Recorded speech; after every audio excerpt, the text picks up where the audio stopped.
Hi guys, स्वागत है आपका मेरे यूट्यूब चैनल पर। गाइज, जैसा कि आपको पता ही है, हम लोग सीटेट, बीटेट और यूपी टेट की तैयारी कर रहे हैं। एग्ज़ाम चाहे जब भी हो, हमारी जो तैयारी है वह बेहतर ढंग की होनी चाहिए। ठीक है, तो मैं चाहती हूँ कि जो भी आप लोग इस वीडियो को देख रहे हैं उनका एग्ज़ाम अच्छे से निकल जाए, आप लोग अच्छे से पास हो जाएं। सीटेट जो है वो अच्छे नंबरों से आप लोग पास हो जाएं। तो इसी क्रम में हम लोग सबसे पहले जो है वो चाइल्ड डेवलपमेंट एंड पेडागोजी के जो प्रश्न उत्तर हैं उसके बारे में हम लोग चर्चा करेंगे। तो आज इस वीडियो में मैं 30 महत्वपूर्ण क्वेश्चन लेकर आई हूँ, जिससे एग्जाम में निश्चित रूप से जो एग्जाम से ही लिए गए हैं, ये पहले एग्जाम में पूछे जा चुके हैं। और आपको पता होगा सबसे ज़्यादा अगर किसी एग्जाम में क्वेश्चन रिपीट होता है तो वो सीटेट है। ठीक है, तो चलिए इसी के साथ शुरू करते हैं आज का वीडियो।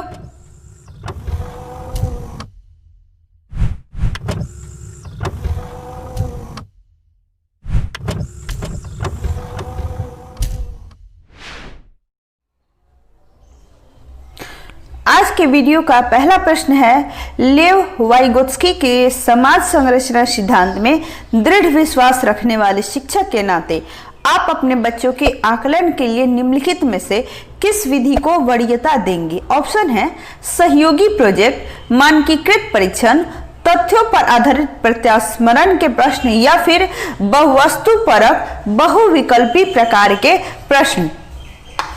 तो आपने अगर पढ़ा होगा वाइगोत्स्की के बारे में, तो उन्होंने जो बच्चे का विकास है वो एक सामाजिक परिणाम कहा है। ठीक है, यानी समाज की जो अंतःक्रिया होती है, बच्चे का जो समाज के साथ अंतःक्रिया होती है, उसी के अनुसार बच्चे का विकास होता है। तो यहाँ पे सबसे पहला जो ऑप्शन है सहयोगी प्रोजेक्ट, यानी सहयोग से के द्वारा बच्चे जब मिलजुल कर काम करेंगे, सहयोगी प्रोजेक्ट में एक दूसरे की मदद करने की भावना उनमें होगी, तो इस प्रकार उनका विकास और अच्छे तरीके से होगा। तो यहाँ पे अगर आप लेव वाइगोत्स्की के समाज संरचना सिद्धांत में विश्वास करते हैं, तो उस तरह शिक्षक के नाते जो आप वरीयता देंगे वो होगा सहयोगी प्रोजेक्ट विधि को, यानी आंसर हो जाएगा ऑप्शन नंबर 1।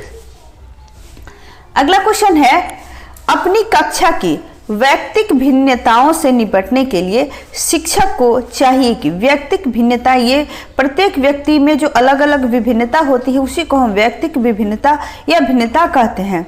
तो इससे निपटने के लिए क्या करना चाहिए शिक्षक को? ऑप्शन है शिक्षण और आकलन के समान और मानक तरीके हों, या फिर बच्चों को उनके अंकों के आधार पर अलग कर उनको नामित करें, या बच्चों से बातचीत करें और उनके दृष्टिकोण को महत्व दें, या फिर विद्यार्थियों के लिए कठोर नियम को लागू करें।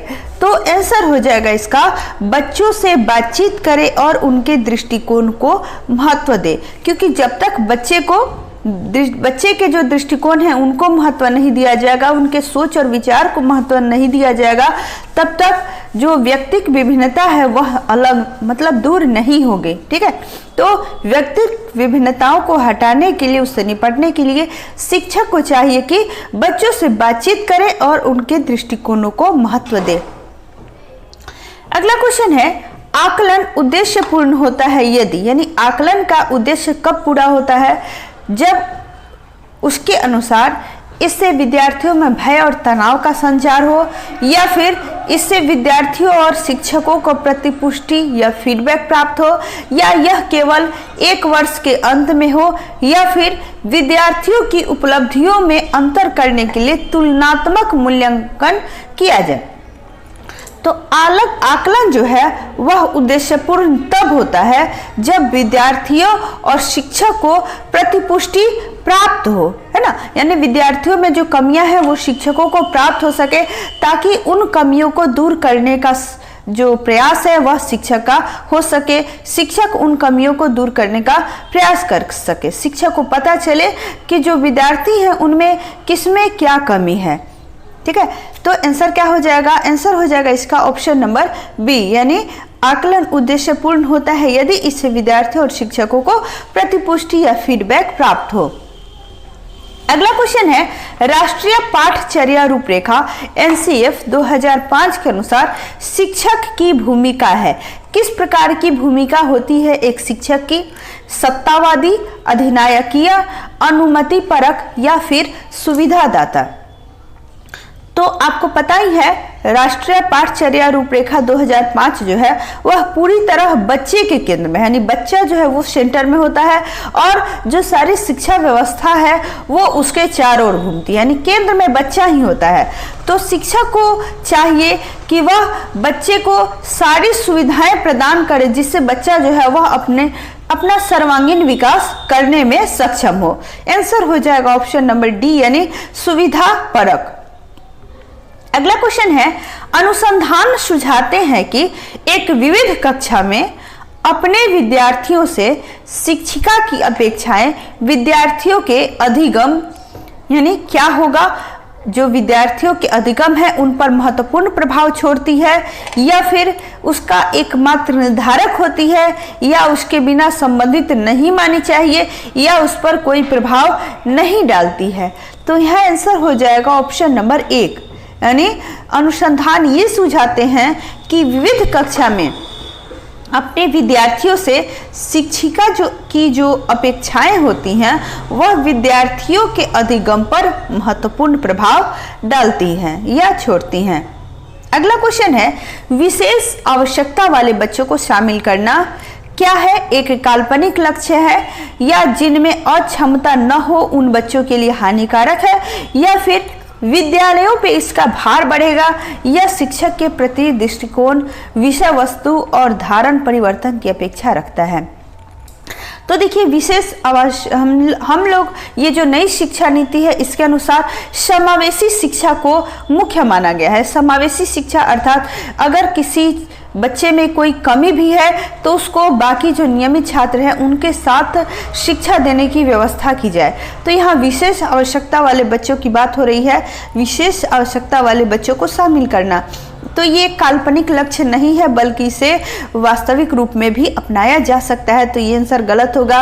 या फिर जिनमें अक्षमता न हो उन बच्चों के लिए हानिकारक है, ये भी सही नहीं है क्योंकि उन बच्चों पे इसका कोई विशेष प्रभाव नहीं पड़ेगा या विद्यालयों पर भार बढ़ेगा। अरे बच्चों के आने से स्कूल का भार या विद्यालय का भार थोड़ी बढ़ता है, विद्यालय तो होता ही है बच्चों को शिक्षा प्रदान करने के लिए। तो ये भी आंसर गलत होगा। चौथा जो ऑप्शन है, शिक्षण के प्रति दृष्टिकोण विषय वस्तु और धारण परिवर्तन की अपेक्षा रखता है, ये बिल्कुल सही होगा। यानी विशेष आवश्यकता वाले बच्चों को जब शामिल किया करना जो है ये शिक्षण के प्रति दृष्टिकोण विषय वस्तु और धारण परिवर्तन की अपेक्षा रखता है। अगला क्वेश्चन है, विविध प्रकार की सामाजिक, आर्थिक और सांस्कृतिक पृष्ठभूमि के बच्चों से युक्त कक्षा सभी विद्यार्थियों के अधिगम अनुभवों को बढ़ाती है। यह कथन कैसा है? क्या यह गलत है क्योंकि यह बच्चों के लिए दुविधा उत्पन्न कर सकता है और वे स्वयं को अलग अलग महसूस कर सकते हैं? जी नहीं, बिल्कुल ये नहीं होगा। ऐसी सोच रखना बिल्कुल ही गलत है। ठीक है, तो आंसर ए भी नहीं होगा। दूसरा है, सही है क्योंकि बच्चे अपने साथियों से अनेक कौशल सीखते हैं। बिल्कुल सही ऑप्शन नंबर हो जाएगा बी, क्योंकि इससे क्या होता है कि जो बच्चे होते हैं वह विभिन्न अलग अलग पृष्ठभूमि से, अलग अलग सांस्कृतिक, उनका जो सांस्कृतिक रीति रिवाज रहते हैं उनके बारे में बच्चों को जानने का मिलता है। अलग अलग सामाजिक, आर्थिक और सांस्कृतिक पृष्ठभूमि से जो बच्चे आते हैं तो एक दूसरे से उन्हें सीखने का मौका मिलता है। ठीक है, वो एक दूसरे के कौशलों को सीखते हैं। बाकी ये दोनों तो गलत ही होंगे, तो आंसर हो जाएगा ऑप्शन नंबर बी। अगला क्वेश्चन है, सुनने में असमर्थ बच्चा, जिसे बाधिर बच्चा भी कहते हैं, जो सुनने की क्षमता में जिसमें कमी है। यहाँ ऑप्शन दिया हुआ है कि श्रवण असमर्थता वाले बच्चों के विद्यालय में ही भेजा जाना चाहिए, नियमित विद्यालय में नहीं। दूसरा है, केवल अकादमिक शिक्षा में लाभ नहीं उठा पाएगा, उसे उसके स्थान पर व्यावसायिक शिक्षा दी जानी चाहिए। या फिर नियमित विद्यालय में बहुत अच्छा कर सकता है यदि उसे उपयुक्त सुविधा और साधन उपलब्ध कराए जाए। या फिर नियमित विद्यालय में अपने सहपाठियों के समान कभी प्रदर्शन नहीं कर सकेगा। जी नहीं, बिल्कुल ऐसा नहीं है। बल्कि अगर कोई बच्चा सुनने में असमर्थ है तो उसे नियमित विद्यालय में ही भेजना चाहिए, जहां उसे उपयुक्त सुविधा और साधन उपलब्ध हो, ताकि वह बहुत अच्छा विकास कर सके। ठीक है, अगला क्वेश्चन है, निम्नलिखित में से कौन सी विशेषता प्रतिभावान शिक्षार्थी की है? एक प्रतिभावान शिक्षार्थी की क्या प्रमुख विशेषता है? क्या वह आक्रामक और कुंठित हो जाता है? जी नहीं, ये आंसर नहीं होगा। कभी भी एक प्रतिभावान जो शिक्षार्थी है वह आक्रामक और कुंठित नहीं होता। दूसरा ऑप्शन है, यदि कक्षा की गतिविधियां अधिक चुनौतीपूर्ण नहीं होती है तो वह कम प्रेरित अनुभव करता है और ऊब जाता है। बिल्कुल सही है, यदि कक्षा की गतिविधियां प्रतिभावान शिक्षार्थियों के लिए अधिक चुनौतीपूर्ण नहीं होंगी तो वह कम प्रेरित अनुभव करता है और ऊब जाता है। बाकी जो दो ऑप्शन है वह बहुत ही तुनक मिजाज होता है, ऐसा नहीं होता, या फिर वह रस्मी व्यवहार का होता है, जैसे हाथ थपथपाना, डोलना आदि, ये भी सही नहीं है। तो आंसर क्या हो जाएगा? Option number B. अगला क्वेश्चन है, एक शिक्षिका अपनी प्राथमिक कक्षा में प्रभावी अधिगम को बढ़ा सकती है। किस प्रकार बढ़ा सकती है? ऑप्शन है, अधिगम में छोटी छोटी उपलब्धियों के लिए पुरस्कार देकर, या फिर ड्रिल और अभ्यास द्वारा, या अपने विद्यार्थियों में प्रतियोगिता को प्रोत्साहन देकर, या फिर विषय वस्तु को विद्यार्थी के जीवन के साथ संबंधित करके। तो एक शिक्षिका जो है वह शिक्षण को अपनी कक्षा में प्रभावी अधिगम को बढ़ाने के लिए क्या कर सकती है? वह विषय वस्तु को, जो विषय वस्तु है, जिस चीज़ को पढ़ाना है, उसको विद्यार्थी के जीवन के साथ संबंधित करके प्रभावी अधिगम को बढ़ा सकती है, क्योंकि जो भी चीज़ें बच्चों के जीवन के साथ जुड़ी होती हैं वो उससे अच्छे से अधिगम कर पाते हैं। तो आंसर हो जाएगा ऑप्शन नंबर डी। अगला क्वेश्चन है, बच्चों के बारे में निम्नलिखित कथनों में से कौन सा सही है? क्या बच्चे जानकारी के निष्क्रिय प्राप्त करता है, या बच्चे समस्या समाधान करता है, बच्चे वैज्ञानिक शोध करता है, या बच्चे पर्यावरण के सक्रिय अन्वेषक हैं? आंसर हो जाएगा ऑप्शन नंबर बी, यानी 2, 3 और 4। ऑप्शन नंबर बी 2, 3 और 4। कहने का मतलब है कि पहला जो ऑप्शन है कि बच्चे जानकारी के निष्क्रिय प्राप्त करता है, बिल्कुल गलत है। बाकी जो तीनों ऑप्शन है, यानी बच्चे सचमुच में समस्या समाधान करता भी होते हैं, वे वैज्ञानिक शोधकर्ता भी हैं, और वे पर्यावरण के सक्रिय अन्वेषक भी होते हैं। तो आंसर हो जाएगा ऑप्शन नंबर बी। अगला क्वेश्चन है, विद्यार्थियों में संप्रत्यात्मक विकास को प्रोत्साहन देने के लिए निम्नलिखित में से कौन सी विधि सबसे प्रभावी है? ऑप्शन है, पुराने प्रत्ययों से किसी संदर्भ के बिना नए प्रत्ययों को अपने आप समझा जाना चाहिए, या फिर याद करने के लिए कहकर विद्यार्थियों के गलत विचारों को सही विचार में बदलना, या फिर विद्यार्थियों को बहुत से उदाहरण देना और उन्हें तर्क शक्ति का उपयोग करने के लिए प्रोत्साहित करना, या फिर जब तक विद्यार्थियों में वांछित संप्रत्यात्मक परिवर्तन न हो जाए तब तक दंड का उपयोग करना। तो दंड का उपयोग करना ये तो बिल्कुल ही गलत है, कभी भी बच्चे दंड से नहीं सीखते हैं। इसके अलावा पुराने प्रत्ययों से किसी संदर्भ के बिना गए प्रत्ययों को अपने आप समझा जाना चाहिए, ऐसा भी नहीं होना चाहिए। या फिर याद करने के लिए सिर्फ कहकर विद्यार्थियों के गलत विचारों को भी सही विचारों में बदलना, ये भी सही नहीं है। यानी इस विधि को भी प्रभावी नहीं माना जा सकता है। सिर्फ विद्यार्थियों को बहुत से उदाहरण देना और उन्हें तर्क शक्ति का उपयोग करने के लिए प्रोत्साहित करना ही सबसे अच्छी प्रभावी विधि होती है। अगला क्वेश्चन है, प्राथमिक विद्यालय के बच्चे उस वातावरण में सबसे प्रभावी ढंग से सीखेंगे। यानी प्राथमिक विद्यालय के जो बच्चे होते हैं वह किस प्रकार के वातावरण में सबसे प्रभावी ढंग से सीखेंगे? क्या जहां उनकी संवेगात्मक आवश्यकताओं की पूर्ति होती है और वे अनुभव करते हैं कि वे महत्वपूर्ण हैं, या फिर जहां शिक्षक एक अधिकारी है और स्पष्ट आदेश देता है कि क्या किया जाना चाहिए, या फिर जहां मूल रूप से पढ़ने लिखने और गणित की संज्ञानात्मक कुशलताओं पर ही ध्यान का केंद्र होता है और बल दिया जाता है, या फिर जहां शिक्षक सारे अधिगमों में आगे होता है और विद्यार्थियों से निष्क्रिय रहने की अपेक्षा करता है। तो बच्चे जब तक सक्रिय नहीं होंगे तब तक उस वातावरण में शिक्षा जो है वह प्रभावी ढंग से नहीं मिल पाएगी। तो आंसर जो ऑप्शन दिया हुआ है डी नंबर, ये तो गलत होगा ही, या फिर ऑप्शन नंबर सी भी गलत है, या जहां सिर्फ शिक्षक का ही एक अधिकार हो उसे भी सही वातावरण नहीं माना जा सकता। यानी आंसर क्या हो जाएगा, ऑप्शन नंबर ए, जहां बच्चों की संवेगात्मक आवश्यकताओं की पूर्ति करती है और बच्चों को यह अनुभव होता है कि वे महत्वपूर्ण हैं, वे सीखने में सक्षम हैं। ठीक है, अगला क्वेश्चन है, एक बच्चा खिड़की के सामने से एक कौवे को उड़ते हुए देखता है और कहता है कि एक पक्षी। इससे बच्चे के विचार में क्या पता चलता है? बच्चे की स्मृतियां पहले से भंडारित होती हैं, बच्चे में पक्षी का प्रत्यय विकसित हो चुका है, या बच्चे ने अपने अनुभव बताने के लिए भाषा के कुछ उपकरणों का विकास कर लिया है? क्या आंसर होगा सिर्फ ए और बी, या फिर बी और सी, या ए बी और सी तीनों, या फिर केवल बी? तो आंसर हो जाएगा ऑप्शन नंबर सी, यानी ए बी सी। कहने का तात्पर्य है कि जब बच्चा किसी कौवे को उड़ते हुए देखता है और एक पक्षी कहता है उसे, यानी पक्षी के बारे में उसकी जो स्मृतियां हैं वह पहले से ही भंडारित हैं, साथ ही साथ बच्चे में पक्षी का प्रत्यय भी विकसित हो चुका है, और इसके साथ ही बच्चे ने अपने अनुभव के बताने के लिए, चूंकि उसने देखा तो उसने बताया, है ना, तो बच्चे ने अपने अनुभव को बताने के लिए भाषा के उपकरणों का भी विकास कर लिया है। तो आंसर हो जाएगा ऑप्शन नंबर सी।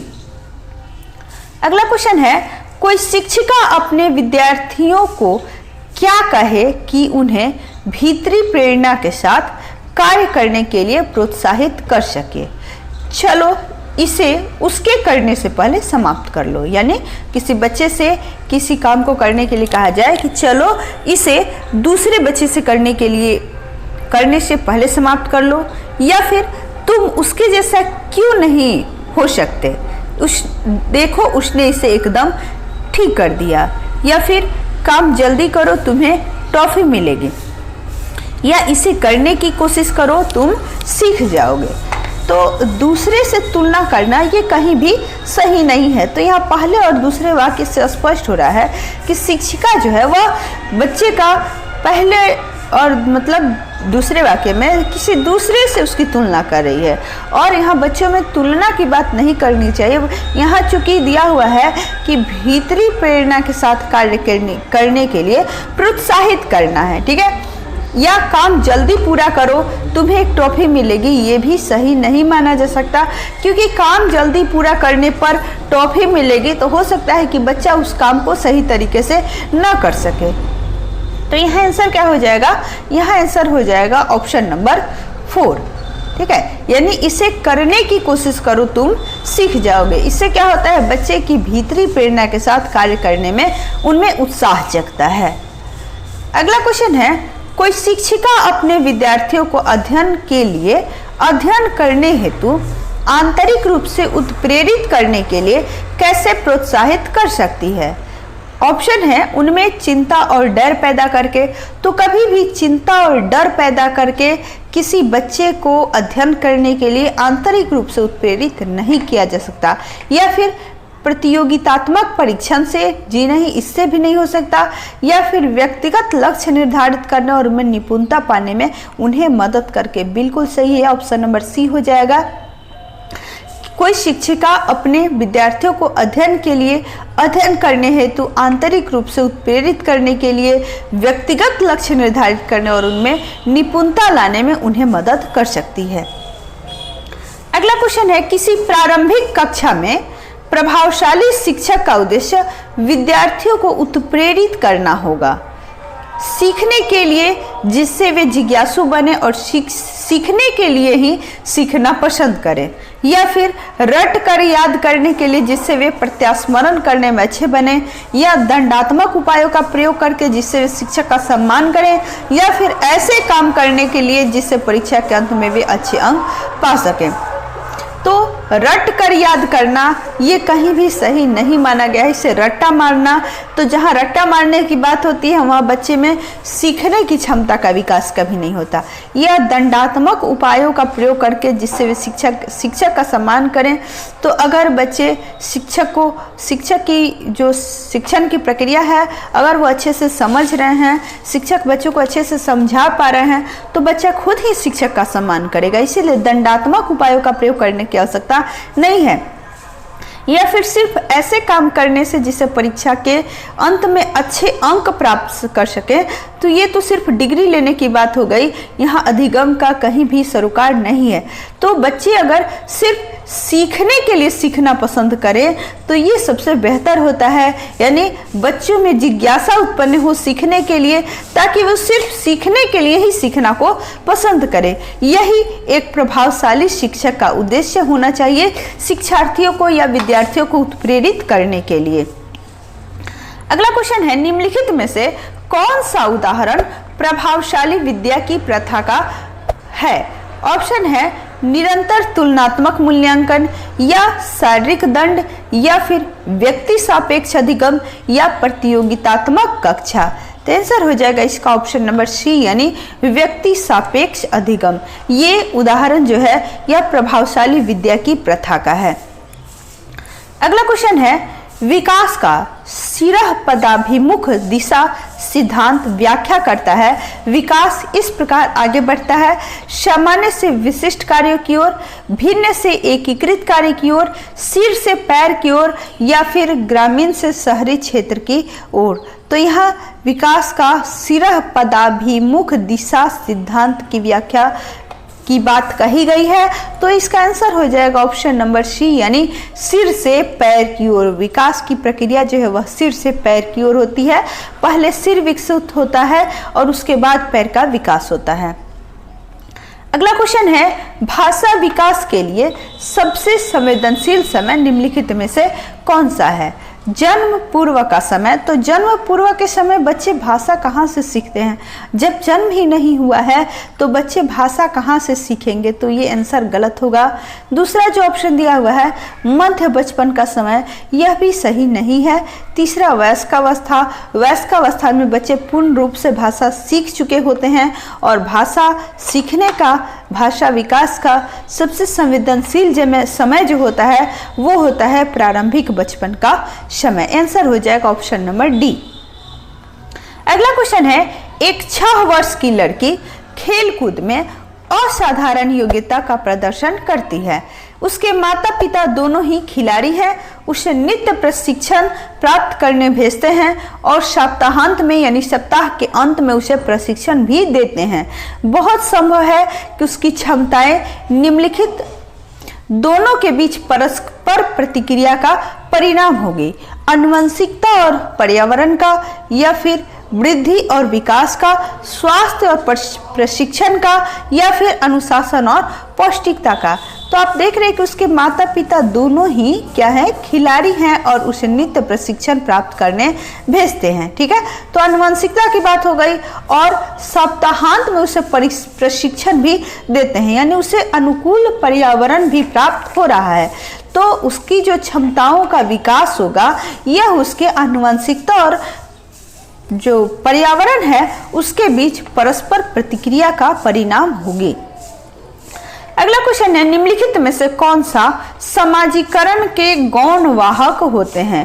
परिवार और पास पड़ोस। ये नहीं, परिवार और पास पड़ोस जो है ये तो बिल्कुल ही गलत होगा, क्योंकि समाजीकरण के जो मुख्य वाहक होते हैं ये होते हैं परिवार और पास पड़ोस, तो ये तो सही नहीं होगा। या फिर विद्यालय और पास पड़ोस, या विद्यालय और निकटतम परिवार के सदस्य, या फिर परिवार और रिश्तेदार। तो इसका आंसर हो जाएगा ऑप्शन नंबर बी, यानी विद्यालय और पास पड़ोस। ये समाजीकरण के गौण वाहक होते हैं। अगला क्वेश्चन है, लेव वाइगोत्स्की के अनुसार संज्ञानात्मक विकास का मूल कारण क्या है? मूल कारण यहाँ उन्होंने कहा है, तो उन्होंने बच्चे के विकास के महत्वपूर्ण कारक को समाज के साथ अन्योन्य क्रिया को बताया है, या उन्होंने कहा है कि समाज ही वह महत्वपूर्ण कारक होता है जिससे एक बच्चे का विकास होता है। तो जो ऑप्शन दिया हुआ है यानी संतुलन, ये भी गलत है। लेव वाइगोत्स्की के अनुसार मानसिक प्रारूपों यानी स्कीमाज का समायोजन, ये भी गलत है। या फिर उद्दीपक अनुक्रिया युग्मन, ये भी गलत है। आंसर क्या हो जाएगा? ऑप्शन नंबर बी यानी सामाजिक अन्योन्य क्रिया। वाइगोत्स्की के अनुसार संज्ञानात्मक विकास का मूल कारण सामाजिक अन्योन्य क्रिया होती है। अगला क्वेश्चन है, किसी बच्चे का दिया गया विशिष्ट उत्तर कोहलबर्ग के नैतिक तर्क के सोपानों की विषय वस्तु के किस सोपान के अंतर्गत आएगा? यदि आप ईमानदार हैं तो आपके माता पिता आप पर गर्व करेंगे, इसीलिए आपको ईमानदार रहना चाहिए। ऑप्शन नंबर 1 है दंड आज्ञाकारिता अनुकूलन, या फिर सामाजिक संकुचन अनुकूलन, या अच्छी लड़की अच्छा लड़का अनुकूलन, या फिर कानून और व्यवस्था अनुकूलन। तो यहाँ पे देखिए कहा जा रहा है वाक्य में कि यदि आप ईमानदार हैं तो आपके माता पिता पर गर्व करेंगे। यह जो है यह कोहलबर्ग द्वारा दिए गए नैतिक तर्क के सोपानों के अंतर्गत अच्छी लड़की अच्छा लड़का अनुकूलन के अंतर्गत आता है। आंसर हो जाएगा ऑप्शन नंबर सी। अगला क्वेश्चन है, जीन पियाजे के अनुसार अधिगम के लिए निम्नलिखित में से क्या आवश्यक है? शिक्षार्थी के द्वारा पर्यावरण की सक्रिय खोजबीन, या फिर वयस्कों के व्यवहार का अवलोकन, या ईश्वरीय न्याय पर विश्वास, या फिर शिक्षकों और माता पिता का पुनर्बलन। तो जीन पियाजे की बात हो रही है, तो उनके अनुसार अधिगम में सबसे आवश्यक होता है शिक्षार्थियों के द्वारा पर्यावरण की सक्रिय खोजबीन। ठीक है, यानी जो शिक्षार्थी होते हैं वे पर्यावरण की सक्रिय खोजबीन के द्वारा ही शिक्षण की प्रक्रिया में पूर्णतः भाग ले पाते हैं। अगला क्वेश्चन है, जीन पियाजे के अनुसार प्रारूप या स्कीमा निर्माण वर्तमान योजनाओं के अनुरूप बनाने हेतु नवीन जानकारी में संशोधन और नवीन जानकारी के आधार पर पुरानी योजनाओं में संशोधन के परिणाम के रूप में घटित होता है। इन दो प्रक्रियाओं को किस रूप में जाना जाता है? समायोजन या अनुकूलन के, समायोजन और अनुकूलन के रूप में, या फिर समावेशन और अनुकूलन के रूप में, या सामीकरण और संशोधन के रूप में, या फिर समावेशन और समायोजन के रूप में। तो नवीन योजनाओं में नवीन जो जानकारी है उनमें संशोधन समावेशन कहलाती है, और नवीन जानकारी के आधार पर पुरानी योजनाओं में संशोधन जो है उसे समायोजन के रूप में जाना जाता है। तो आंसर हो जाएगा ऑप्शन नंबर डी। अगला क्वेश्चन है, किसी प्रगतिशील कक्षा की व्यवस्था में शिक्षक एक ऐसे वातावरण को उपलब्ध कराकर अधिगम को सुगम बनाता है जो खोज को प्रोत्साहन देता है, नियामक है, समावेशन को हतोत्साहित करता है, या फिर आवृत्ति को बढ़ाता है। तो प्रगतिशील कक्षा की व्यवस्था में शिक्षक एक ऐसे वातावरण को उपलब्ध कराकर अधिगम को सुगम बनाता है जिसमें खोज को प्रोत्साहन दिया जाए। ठीक है, खोज को प्रोत्साहन देने पे बच्चे जो हैं वो खुद खोजबीन करके सीखेंगे। अगला क्वेश्चन है, हार्वर्ड गार्डनर का बहुबुद्धि सिद्धांत सुझाता है कि हर बच्चे को प्रत्येक विषय 8 भिन्न तरीकों से पढ़ाया जाना चाहिए ताकि सभी बुद्धियों का विकास हो, या फिर बुद्धि को केवल बुद्धि लब्धि या आईक्यू परीक्षा से ही निर्धारित किया जा सकता है, या शिक्षक को चाहिए कि विषय वस्तु का वैकल्पिक विधियों से पढ़ाने के लिए बहुबुद्धियों को एक रूपरेखा की तरह ग्रहण करें, या फिर क्षमता भाग्य है और एक अवधि के भीतर नहीं बदलती। तो अगर योग्यता हो तो भाग्य को भी बदला जा सकता है। तो ये तो ऑप्शन जो है बिल्कुल गलत होगा। या फिर हर बच्चे को प्रत्येक 8 भिन्न विधियों से पढ़ाया जाए ताकि सभी बुद्धियां विकसित हो। अगर बच्चा एक ही प्रकार पढ़ाने से समझ सकता है तो उसको एक ही प्रकार से पढ़ाकर अच्छे से समझाया जा सकता है। या फिर बुद्धि को केवल बुद्धि लब्धि परीक्षा से ही निर्धारित किया जा सके, यह भी सही नहीं है। तो क्या होना चाहिए? बहुबुद्धि सिद्धांत यह सुझाता है कि शिक्षक को चाहिए कि जो विषय वस्तु का वैकल्पिक विधियों से पढ़ाने के लिए बहुविधियों को एक रूपरेखा की तरह ग्रहण करे। आंसर हो जाएगा ऑप्शन नंबर सी। अगला क्वेश्चन है, कोई 5 साल की लड़की एक टी शर्ट को तह करते हुए अपने आप से बात करती है। लड़की द्वारा प्रदर्शित व्यवहार के संदर्भ में निम्नलिखित में से कौन सा कथन सही है? ऑप्शन नंबर 1 है, जीन पियाजे और लेव वाइगोत्स्की इसकी व्याख्या बच्चे के विचारों की अहम केंद्रित प्रकृति के रूप में करेंगे, या फिर जीन पियाजे इसे अहम केंद्रित भाषा कहेंगे और लेव वाइगोत्स्की इसकी व्याख्या बच्चे के द्वारा निजी भाषा के से अपनी क्रियाओं को नियमित करने के प्रयासों के रूप में करेगा, या जीन पियाजे इसकी व्याख्या सामाजिक अन्योन्य क्रिया के रूप में करेगा और लेव वाइगोत्स्की इसे खोजबीन मानेगा, या फिर जीन पियाजे और लेव वाइगोत्स्की इसकी व्याख्या बच्चे के द्वारा अपने माँ के अनुकरण के रूप में करेंगे। तो इसका आंसर हो जाएगा ऑप्शन नंबर बी, यानी जीन पियाजे इसे अहम केंद्रित भाषा कहेंगे और लेव वाइगोत्स्की इसकी व्याख्या बच्चे द्वारा निजी भाषा से अपनी क्रियाओं को नियमित करने के प्रयासों के रूप में करेंगे। अगला क्वेश्चन है, लिंग है। लिंग क्या है? एक जैविक सत्ता, शारीरिक संरचना, सहज गुण या फिर शारीरिक संरचना। तो अगर लिंग की बात हो रही है तो यह एक सामाजिक संरचना इसे माना जा सकता है, क्योंकि इसी के आधार पर समाज में पुरुष और स्त्री को विभाजित किया गया है। तो चलिए इसी के साथ आज का वीडियो यहीं पे ख़त्म करते हैं। मैंने जो क्वेश्चंस बताए हैं इनको आप अच्छे से याद कीजिए, ठीक है। चलिए तो मिलते हैं फिर मेरे अगले वीडियो में, तब तक के लिए गुड बाय।